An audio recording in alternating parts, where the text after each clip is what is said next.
আসসালামু আলাইকুম honours math and English কেয়ারে স্বাগতম। 5 মিনিটের ইংরেজি প্রস্তুতির আজকের টপিক হচ্ছে এমবেডেড কোয়েশ্চেন। এমবেডেড কোয়েশ্চেন থেকে প্রায় পরীক্ষায় দুই একটা প্রশ্ন হয়েই থাকে। আপনারা নিশ্চয়ই অবগত আছেন যে এই কোর্সে আমরা প্রত্যেকটা টপিক 5 মিনিটের বেশি আলোচনা করব না। জাস্ট পরীক্ষায় যতটুকু প্রয়োজন ঠিক ততটুকু নিয়ে আমাদের এই আয়োজন। এখানে বাড়তি আলোচনা হবে না, অন্য কোনো টপিকে বা অন্য কোনো ভিডিওতে আমরা বিস্তারিত আলোচনা করব। এখানে হোয়াট ইজ এমবেডেড কোয়েশ্চেন? একটি এমবেডেড প্রশ্ন হলো এক ধরনের প্রশ্ন যা অন্য প্রশ্ন বা বাক্যের মধ্যে অন্তর্ভুক্ত করা হয়। এখানে একটা এক্সাম্পল দেওয়া আছে, do you know where he lives. এখানে দেখতে পাচ্ছেন ডু ইউ নো, এটা হচ্ছে একটা লাইন, একটা হচ্ছে হোয়ার হি লিভস, এটা হচ্ছে আরেকটা লাইন। অর্থাৎ একটা লাইনের মধ্যে, একটা সেন্টেন্সের মধ্যে পুরোটা কিন্তু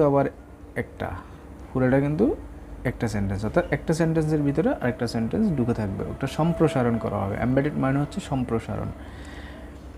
তো এমবেডেড কোয়েশ্চেন চিনার উপায়, এটা হচ্ছে প্রিন্সিপাল ক্লজ ছাড়া ইন্টারোগেটিভ হয় না। প্রিন্সিপাল ক্লজ কি? প্রিন্সিপাল ক্লজ হচ্ছে স্বাধীন ক্লজ ছাড়া হচ্ছে ইন্টারোগেটিভ হবে না।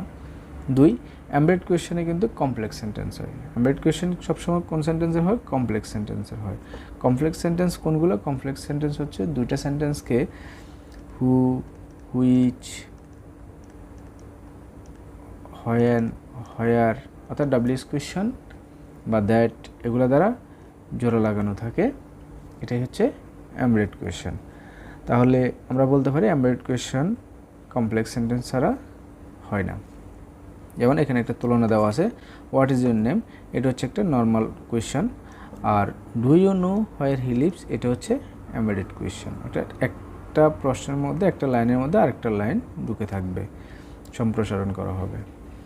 শর্টকাট টেকনিক, 1 নম্বর টেকনিক হচ্ছে যে প্রথমত ইন্টারোগেটিভ থাকলে পরে অ্যাসার্টিভ হবে, প্রথম ইন্টারোগেটিভ থাকবে পরে এটা অ্যাসার্টিভ হবে, এবং লাস্টে অবশ্যই প্রশ্নবোধক চিহ্ন থাকবে।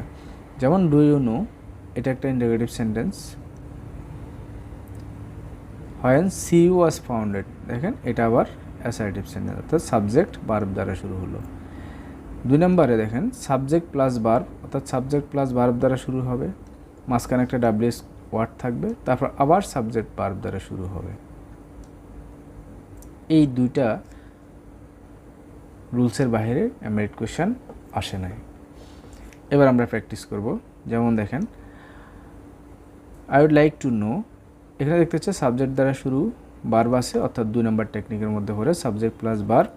এরপরে আমাদের যেটা হবে এখানে অপশানে, অর্থাৎ এখানে যেটা শুরু হবে এটা দ্বারা শুরু, ডাব্লিউএস ওয়ার্ড দ্বারা শুরু হবে। আমরা দেখতে পাচ্ছি option A B C D চারটাতে কিন্তু ডাব্লিউএস ওয়ার্ড আছে। এরপরে ডাব্লিউএস ওয়ার্ডের পরে কিন্তু সাবজেক্ট প্লাস এক্সটেনশন হবে, অর্থাৎ সাবজেক্ট প্লাস ভার্ব দ্বারা শুরু হবে। এমবেডেড কোয়েশ্চেনের মূল হচ্ছে, এটা পরীক্ষায় যে জিনিসটা আসে সেটা হচ্ছে এটা ডাব্লিউএস কোয়েশ্চেন দেওয়া থাকে, এরপরে ভার্ব দ্বারা শুরু করে বা সাবজেক্ট দ্বারা শুরু করে, কিন্তু আমাকে কিন্তু সাবজেক্ট দ্বারা শুরু করতে হবে। তাহলে এখানে হোয়াইয়ের পরে দেখেন এখানে ডিড অর্থাৎ ভার্ব দ্বারা শুরু হয়েছে, তাহলে এটা হবে না। সি নাম্বার হ্যাভ ভার্ব দ্বারা শুরু হলো, এটা হবে না। এখানে হোয়াইয়ের পরে ডিড অর্থাৎ ভার্ব দ্বারা শুরু হলো, এটা হবে না। তাহলে সাবজেক্ট হোয়াইয়ের পরে সাবজেক্ট দ্বারা শুরু হয়েছে শুধুমাত্র বি নাম্বারে, আনসার হবে বি। এবার দেখি 2 number, can you tell me, এটা কিন্তু কোনটার মধ্যে পড়ে? সাবজেক্ট প্লাস ভার্ব এটার মধ্যে পড়ে। তাহলে দেখেন ক্যান ইউ টেল মি, এরপরে একটা ডাব্লিউএস ওয়ার্ড থাকবে, এখানে ডাব্লিউএস ওয়ার্ড এ বি সি ডি সবগুলোতে আছে, কিন্তু দেখেন ডাব্লিউএস কোয়েশ্চেনের পরে এটা ভার্ব দ্বারা শুরু হলো, এটা ভার্ব দ্বারা শুরু হলো, এটা ভার্ব দ্বারা শুরু হলো, শুধুমাত্র বা সাবজেক্ট দ্বারা শুরু হয়েছে এ নাম্বার, অর্থাৎ এ নাম্বার হবে এই প্রশ্নের উত্তর। ফুল টপিক থেকে আমরা যেটা বুঝতে পারলাম যে এমবেডেড কোয়েশ্চেনের মূল টপিক হচ্ছে যে ডাব্লিউএস ওয়ার্ডের পরে অ্যাসার্টিভ থাকবে, ডাব্লিউ ওয়ার্ডের পরে অ্যাসার্টিভ থাকবে, অর্থাৎ সাবজেক্ট দ্বারা শুরু হবে, সাবজেক্টের পরে ভার্ব থাকবে, ভার্বের পরে অন্যান্য এক্সটেনশন থাকবে। এটাই হচ্ছে এমবেডেড কোয়েশ্চেনের মূল টপিক, যেগুলো পরীক্ষায় আসে। ধন্যবাদ।